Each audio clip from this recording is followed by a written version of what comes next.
Folks at home, if you're watching, if you're here, please go ahead and put any questions or comments or anything you've got down in the chat, because we will respond to those. We will answer those. Fishy, welcome. I'm sorry that we didn't talk to you immediately, but we've had a lot going on. So let's talk a little bit about that session. Oh, there was a question, and that was from Psychotrope. How is Calder able to cast Raise Dead? Yes, and that is because we all of the sorcerer subclasses in Tasha's Cauldron of Everything had these extra, or was it Xanathar? I don't remember. I think it was Tasha. It was in Tasha's. They introduced the concept of sorcerers getting an expanded spell list that sits within theme to their sorcerer type. And the fact, is a design decision. And the fact, well, yes, and the fact of the matter is, it made the Aberrant Mind and Clockwork Soul sorcerers just head and shoulders overpowered compared to all the other sorcerers, because the main problem with sorcerers, the main limitation of sorcerers, is that they don't have a large number of spells known, right? That's their biggest thing.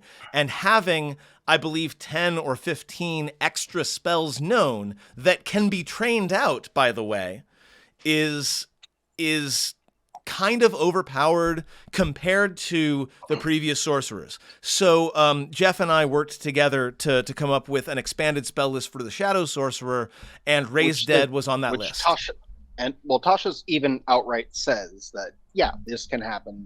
That the expanded spell lists are intended to be a concept to be introduced to the rest of the sorcerers, but make your own, because we don't want to waste page space. I would also like to talk for a moment about the most Metro spell that that Calder has on his list right now, the Clothes Beam. I love the Clothes Beam. Yes. I look forward to abusing that for my own aesthetics and just drawing different costumes for Calder. That'll be fun. Yeah, I love it. Gale, or Gale, now I will now unleash your desire to draw different costumes. Yeah, big fan of that spell. It was definitely something that I thought would be appropriate for the game, and also for Calder.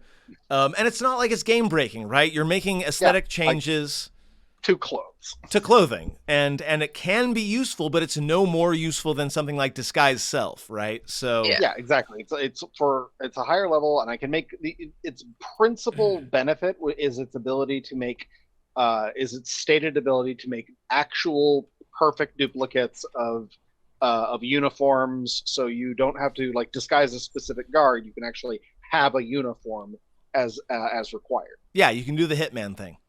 Yeah. There is also Mistweave.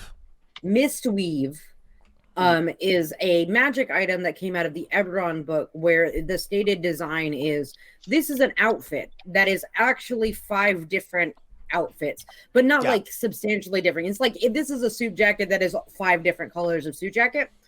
And I think that the initial, because all magic items need a specific spell in order to be able to become magic items, I think they actually just used Prestidigitation. Yeah, this is a much powered up version of that. Yeah. Because Prestidigitation only lasts so long. Essentially, I essentially took in character. Calder essentially took Prestidigitation, Disguise Self, and Mending and Prestidigitation and just hammered them all together into an awkward shape. Yeah. And I thought it was great, especially given that it was. I love that Ghost was doing the World of Warcraft thing. I've got this thing. It's got such great stats, but my God, it looks like shit on my current character. Why do I have a Hello Kitty shield? Yeah, too good. Very nice. Love it. No notes. Let's talk a little bit about Kreetha. I want to talk a little bit about Kreetha, because we did that recording, a few days ago, and I haven't gotten to talk about it that much since then. And can we talk a little bit about how Kreetha has come into her own as Lady Regent, so quickly? It wasn't that many sessions ago that she was like, no, I can't do this. This is not me. This is not... I can't. But the moment someone from her old life challenged her on it, she was like, no, this is my place and you will respect me while you're here. Right? So Also, eat a good. bag of dicks. I'm so Just for proud. fun.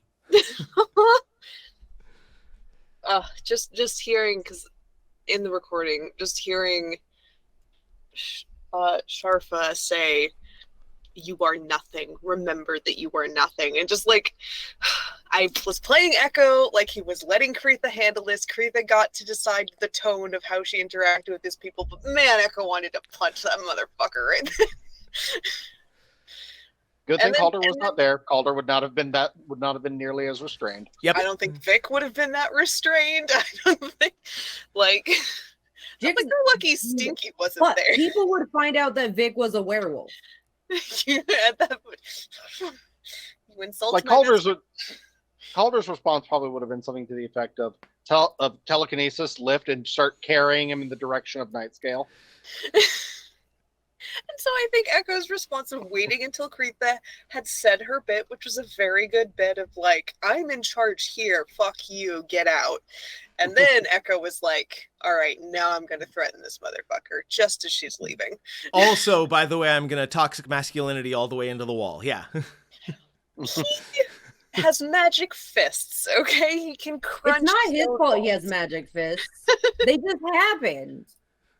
It was a show of force. He told the person that he would crush their skull, and he wanted to prove to them that he could follow through. Also, he has 3 new spears now. But yeah, it was very telling too to get to, because when Jen described it of how like when Sharfa was first advancing towards her, that Kretha like kind of shrunk back. She kind of went to that default. And then, like, because of, like, Durgaden's presence and the other people there with her, she's like, wait, no, I'm not that person anymore. And that was great to see. Yeah, I think it was a really great bit of character development for Kretha, and I loved it. I thought it was really fun. So, a Tarask. What the fuck, man? We're dealing with fucking kaiju now? It's CR30! I can kill it by myself. I don't need you. And the last piece sort of falls into place, right? Like you knew that this ritual was gonna bring something big. And in fact, Vesper told Echo, like, hey, I know what this ritual does now. Could you please Come to Waterdeep and talk to me. like meet with me at some point so that we can discuss it?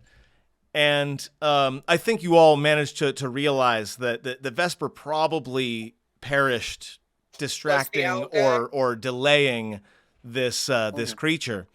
I don't think Echo has put that together yet. Calder already has and doesn't care. We will put that together next session when we do our letters, because it turns out that there will be a letter for Echo from Vesper, including a few things that will be very interesting. But yeah, so I've been planning this for a while. From literally session 0 of the Sunless Citadel, it's been blighted creatures, right? And you found out at the end of the Sunless Citadel that the blight can be used to control people. Yeah. And then you found out later that the blight could be used to control dragons. And like this is just sort of the natural conclusion of, oh yeah, their goal is to destroy everything. What do you do? What do you bring to bear when you want to destroy everything? And it's not very scientific, but if we perform the right rituals and bring a big enough bribe, maybe cloth can help us. Unless the enemy has gotten to him too. I would that would be hilarious. If they can summon and control a Tarask, it's not outside the realm of possibility. But yes, probably a good idea for you all to get there first. Yeah, but I'm willing to go out on a limb that of the various dragons to probably not be the best to use wood-based magics to control, the fire dragon probably isn't on the list. I wasn't You say it's the natural conclusion. I wasn't thinking about this at all. I mean, we just found out during the full moon that they can control dragons. They controlled thunder, and they tried to take over Night Scale.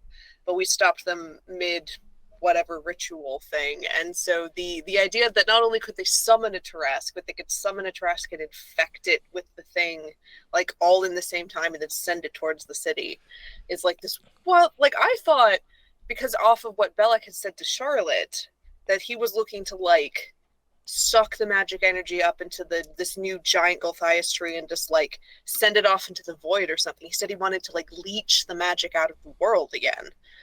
So yeah, I wasn't thinking giant kaiju at all. No, I was thinking Sephiroth like draining the life stream to cast Meteor, but you're so Jeff, you have something there. We're not gonna get there yet, but you have something there. But also, oh boy, Tarrasque's weapon. Basically, that's basically true. I mean, I cannot deny that I have been very strongly inspired by Final Fantasy VII. It was a very large part of my childhood and adolescence. But yeah, it's a thing that I've been doing for a while. In fact, I remember a moment. I don't remember exactly when it happened, but at some point, someone said, "Is Mirabar in danger?" And Gale, I don't remember if it was in character or out of character, you said like, no, Mirabar is big. It's got tens of thousands of people. There's no way that it's in danger. And that was the moment. I was thinking versus this army of orcs. Because that was the moment. Defensible city. It is. Against armies. And that was the moment when I decided that Mirabar was going to fall. When you said that thing, when you said, no, Mirabar is safe, that's when I decided that Mirabar was going to fall. And I like the idea that all of this, everything that's happened up to this point, the attack on Hyacinth's home, which was clearly not meant to kill them. Like, if they meant to kill them, they wouldn't have attacked the building. They would have just attacked you. And the army and everything, I like that it all is kind of sort of a decoy, a distraction from the real threat, which was their experiment of, can we do this thing? Can we create this monster that is going to potentially wipe out humanity? And I'm really looking forward to the next full moon. It'll be a while. We still have quite a few sessions between now and then. But I'm really looking forward to how the player characters decide to counter this threat, whether they plan on somehow leeching the magic away, or whether they somehow plan on disrupting the next ritual, or whether they plan on facing the Tarrasque the next time. Like, I don't know what you're going to do, and I'm really excited to find out. My first thought is burn that fucking tree. But that's like, well, yeah, that's the obvious note.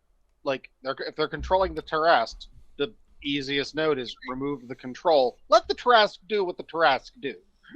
No, my first thought is burn the tree before they can use it to summon the Tarrasque again. But that might take a lot. Yeah, I'm just saying, like, the Tarrasque is neither enemy nor friend. It's destruction incarnate. It is a kaiju. It is Godzilla. Yeah. Just because you're not on Godzilla's shit list doesn't mean he won't step on your town on the way to the person who is. Like, yeah. But it's more of a force of nature. Like a storm than a thing. I am just saying, it's a creature, it has motivations, and those motivations aren't strictly malicious. It's basically a weather pattern. It does have stats. It has CR 30 stats. Yeah, but I can kill it by myself. I don't need you. I like ghosts. Pride and enthusiasm, but also, oh my god. Ghost is basically every high-level PC that thinks they can take down the world. And it's funny. Except he's not a high-level PC. He's a mid-level PC and has no idea what he's doing. I mean, strictly speaking, all we need to do is, like, slap elemental immunity on Ghost and just huck Ghost into the Tarrasque's maw and just let him tear the thing apart. Please let me do that. So, related but unrelated. The way that this game did end did trigger literally every part of my body. Oh, with the crowd like surging and shit? I am an underpaid retail worker and I am playing a barbarian character with rages. Yes. And you gave me a full crowd of martially injured, normal ass people who are not following the basic rules of space giving. I will be doing a bloodbath. This could end up getting really bad really fast. Yes, that's why we ended it there, so that folks would be able to consider what happens next, rather than doing a knee-jerk response. Because yes, I have already been dealing with a lot of like ineffectual, like my words being ineffectual over the course of the day, and that scene was doubling down on it. I swear to God, one of you needs to have banishment or something, because Ghost needs to not be there. I like fucking freeze me in an ice block. But it's literally a point where like the amount of stuff that's happening there is triggering M out of character for like, we got to punch some customers because they don't understand how things work. I had to walk out of my first period class yesterday because I was unable to, like, they needed to sit down and take a test. I didn't want to make them take a test, but it's standardized test time, and I have to do what I have to do, right? It's my job. And they were being to the point where when I unleashed my loud voice, because it was the only way I could get their attention, immediately one of the students, after I gave my loud voice, went, "Anyway," and then went back to their conversation, like in a deliberate effort to provoke me.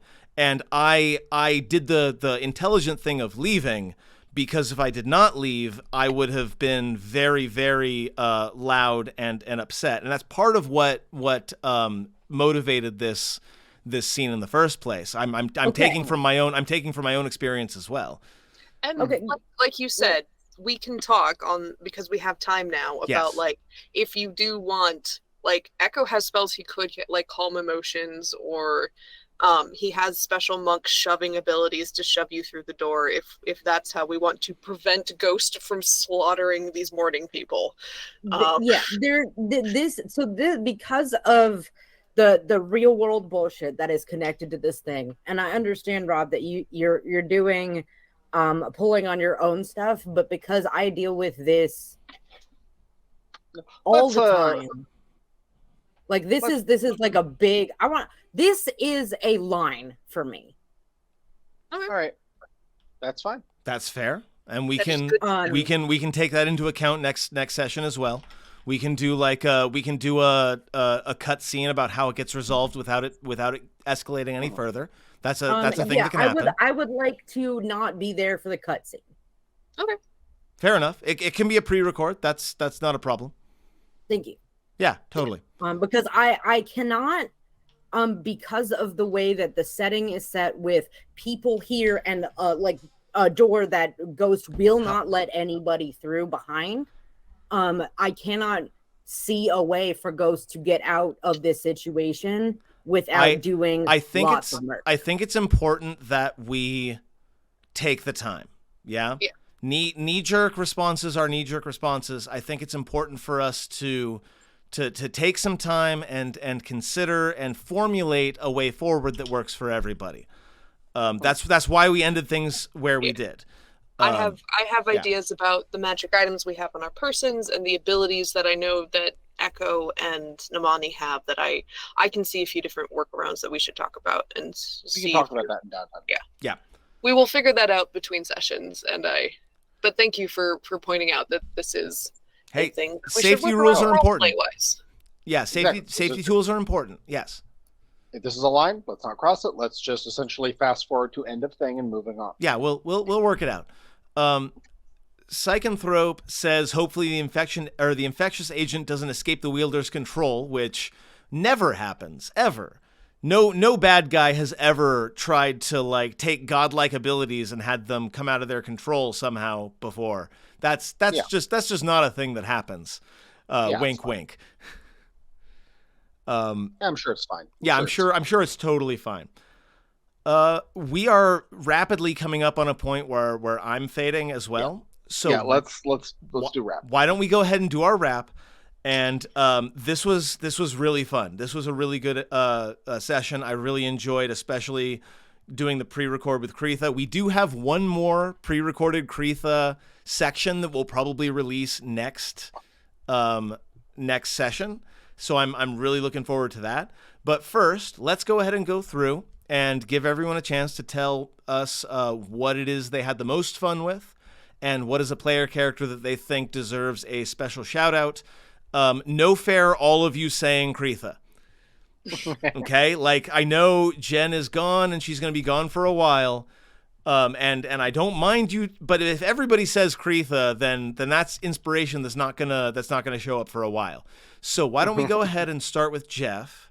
What is something in particular you had fun with this evening, and what is a player character you would like to give a shout out to? The debut of Raised Dead is awesome. It's something I've been looking forward to for a while for Caller, and so this is a fun expression of it. And yay, consequences! But I have to say the most fun I had was Clothes Beam.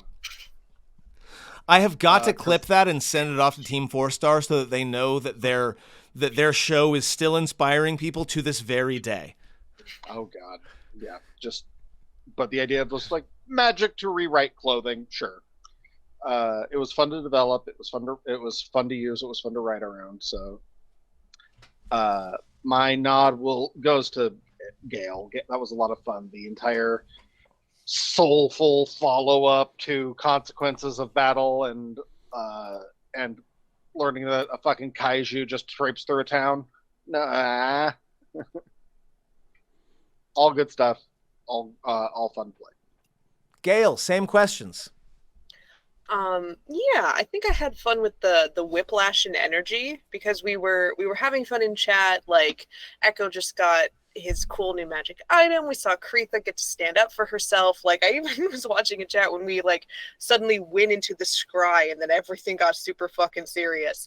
Like just seeing like ha ha ha, oh shit, things are, and getting to do that. Like Echo was like on top of the world for like 10 minutes here as you know, the guy he likes finally responded to him and all this thing, and then finding out, oh, a city's been leveled, some of your family is there, and Echo kind of going into panic mode. So the whiplash was fun to roleplay for me. That's a thing that I set up intentionally, and I'm glad that it paid off. And I want to give my shout out to M for the I know Ghost coming along with us on this particular thing is a little convoluted. He's not actually like he's sort of part of the team, not sort of part of the team. I do like the fact that he's just going with the flow and talking about his boots and still like talking about how he could totally take on a Tarask. I am loving the different energy he is bringing to this, wildly different perspective from like our established PCs, and I'm enjoying seeing how that is clashing with different interpretations of like, oh yeah, we could take on a Tarask. What? He's got a little bit of Deadpool energy, I feel like. just a little bit. Not quite the fourth wall breaking thing, but a little bit of that sort of overconfident player character energy that Deadpool brings. I love the wrestling kayfabe, yes. the infinite confidence, the absolute like commitment to the bit. I'm enjoying every second of it. And Ghost is a baby face, y'all. Yeah. I hope you noticed that. As a person that I have been getting into wrestling over the last few years, retroactively, and I'm learning all the fun stuff. And I've been picking up the lingo, and I see what you're doing. Yeah, I've been going on a nostalgia kick for a little while of like watching old Royal Rumbles and stuff, and like really enjoying it. And yeah, the character of Ghost is just so fun to watch, and I'm a big fan. Go ahead. Ghost is my Bullet Club OC. Well, I like seeing how his very, larger than life sort of energy plays in the more serious scenes, of how it still kind of brings that levity in. I like how it's merging with the energy of the group. At some point, I hope to do a full-on promo, like a full-on wrestling style promo from Ghost. Like, you think that you're the greatest in all the land, but you don't know what you're up against, brother. Not that you should do Hulk Hogan, because that guy's a racist douchebag, but you know the idea that I'm going for. A big bombastic thing. More of a Randy Savage than a Hulk Hogan. Ghost is modeled after AJ Styles. Ooh, okay. Love it. I see it. Like I said, he is my Bullet Club OC. Yeah. M, I know that at the end I accidentally tread on some stuff, and I apologize for that. But before that, what is something that you had particular fun with, and what's a player character you would like to shout out? I had a lot of fun talking about the boots. At the end, I do kind of wish that I was moving with Vic. Vic would have been much better at the end, honestly. Agree. Still would have like big "don't touch me, I'm a retail person" vibes. But Vic is also has healing abilities. But now that I definitely think that like the next few days will be like some unpacking of time, and we can absolutely arrange a swap. Yeah. We can figure that out. Player character stuff. I mean, like I appreciate the fact that my boots scene got to have thing with Calder. I think that was pretty fun. I feel like there's like a camaraderie there, aside from the fact that their source of existence comes from the same area to an extent. I'm playing that up, and I'm playing it within character because I do think that like them like clicking the way that they have in a kind of inexplicable way is like the Shadowfell as an entity just going, and now kiss. Or like, see how similar you are. Be in the same scenes. Yeah. I think that was fun.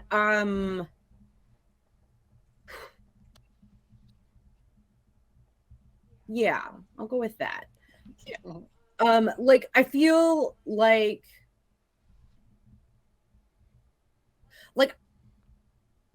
this, like, come on this journey with me for a moment. I'm not like the tonal change was something that I knew was kind of going to happen, but I wish that I had known was going to happen. Because the energy is wrong for Ghost. And there is an issue where the character of the setting now is not meshing with Ghost as a party member. And I feel like I can't be like Ghost hasn't gotten to the crisis point to like become able to take this setting as part of the party just yet. And I feel like that's a little bit difficult to work through. But I'm glad that we're going to be able to do some stuff off scene. But I feel like that needs to be like, yeah, express. And I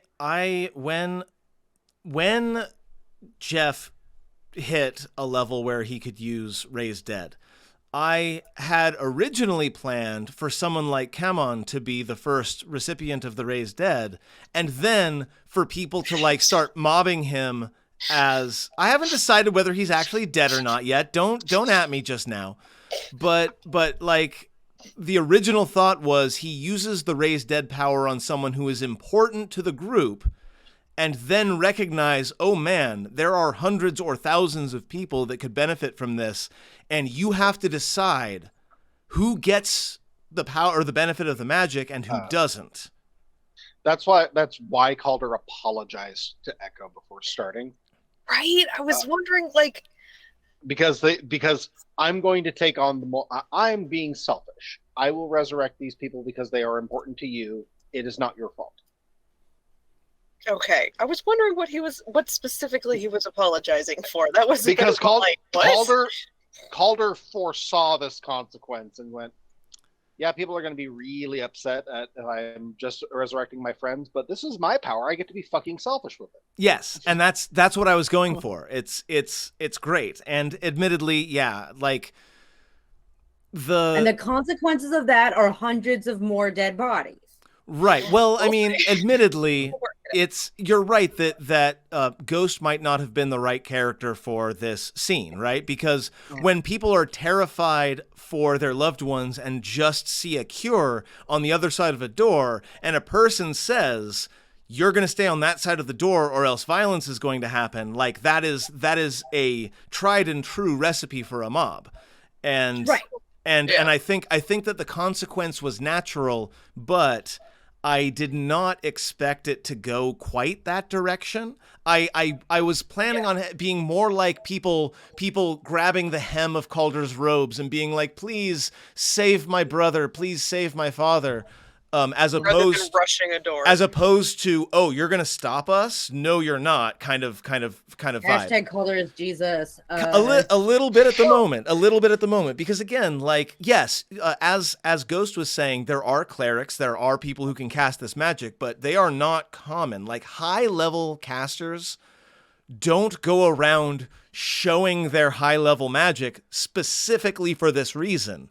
That's because high-level casters charge money for this casting. Right. Yeah. Lots and lots of money. Yeah. Yes, because it costs lots and lots of money to cast this type of magic. Well, and I like too that like we are going to address it, but the fact that it wasn't just violence that Ghost was saying. It was saying like he's already been hired, it's been paid for, go find your own. Like implying that like if you do need to contract him and use his magic, it's going to cost things too. Like trying to reasonably appeal to these people of like, hey, this is some bullshit happening here, and there's a reason you didn't have access to it. So I am with their threat, but it was also an appeal to reason as well. Like, I am running a heavy risk of pissing off a demigod by doing this this much in this short a time span. Yeah. And like timeline wise too, the fact that you're doing this before you've had your conversation with your mom too. Like before that. Well, I figure that this is like Calder channeling this much magic is new to him. So that might be part and parcel of that, what triggers that conversation. Yeah. Like I kind of love the idea of like him like mid resurrection, like gets boarded to the talk with mom, and the dead souls that he was resurrecting are still with him. Oh, that would be so scary. Oh my god. And they're like, the fuck? This is a nightmare. Go to sleep. Psychonthrope says which demigod? The Raven Queen. Yeah, my mom. Shadowfell over there, who's like, my mom. So go where they belong. Yeah. What you doing? Grabbing a few. Yeah. The Raven Queen in Faerun is not like the full-blown god. Is not a full-blown god, but does care a great deal about the sanctity of the dead, and has opinions when people come back from the dead. And your power comes from the Shadowfell, and thus, at least indirectly, from the Raven Queen. And like, wait, you're using my power to just resurrect random goblins? Is that what you're doing? Oh, no. Oh yeah, but this is also like not just that. Like usually this is a spell that lives very securely in the cleric spell list. Yeah. And so a goddamn arcane wizard just through force of personality just punching his way into the Shadowfell to go, you two with me, go. Yeah. Yeah. Someone's gonna be like, what the fuck just happened? And I look forward to seeing it next time. On Dragon Ball. Wait, so let's go ahead and do our goodbyes. We're gonna go ahead and do some. Also, Kistrel, I saw what you did there. Not the math demigod. That's me. I certainly was not pissed off by anything that happened today. In fact, I predicted most of it because we do communicate outside of this game. We're going to go ahead and go in reverse order, and we're going to go ahead and give our pluggables, and then we're going to say goodnight. So let's start with M. Where can people find you, follow you? I am the one silver key, not without a the. I'm just one silver key in all the places. Yep, just all of them. Totally fair. Gail, you've had some animatics that got a little bit of traction on YouTube lately, but also people can find you on Tumblr, I believe, yes? Yes, and I do share all the links to all the stuff I post onto my YouTube to the Tumblr as well. Everything's on the Tumblr. It's a measure of separation. It's misspelled. I'll put it in chat, and that's where I put all my animatics, art, writing, all that sort of shit. Canon and not canon, it all just gets dumped there. I'm pretty sure they're all pretty much canon at this point. Well, there's some there that aren't canon. Lots of There are thirst some traps. very horny ones. Lots of thirst there. Yeah. There's so much. There are more canon now than there were 2 weeks ago. That's true. And finally, Jeff, my friend, would you be so kind as to tell people where they can find you and follow you when you're not too busy to be making artwork? When I am not being drowned in the worst days of this year, I'm usually findable on Still Tired and Angry on TikTok and on Instagram. Although I will definitely say that the tired is more underscore these days. I feel that so much. I have been going nonstop for the last, I want to say 15 hours. So I'm right there with you as well. You can find me, of course, at Math Demigod on Twitch and Twitter, and you can find the VODs of this very stream over on youtube.com/gamingmathematically. Thank you very, very, very much for watching. This was a bit of an abbreviated episode because of all sorts of fun and not so fun circumstances. I am going to go ahead and raid once the credits have run, so if you're here, please stick around. If there is someone to raid, I will raid them, and if there isn't, then I will just go ahead and end the stream. So until next time, 2 weeks from today, hopefully we'll see you then. Take care, friends. And now I'm hitting the ending button.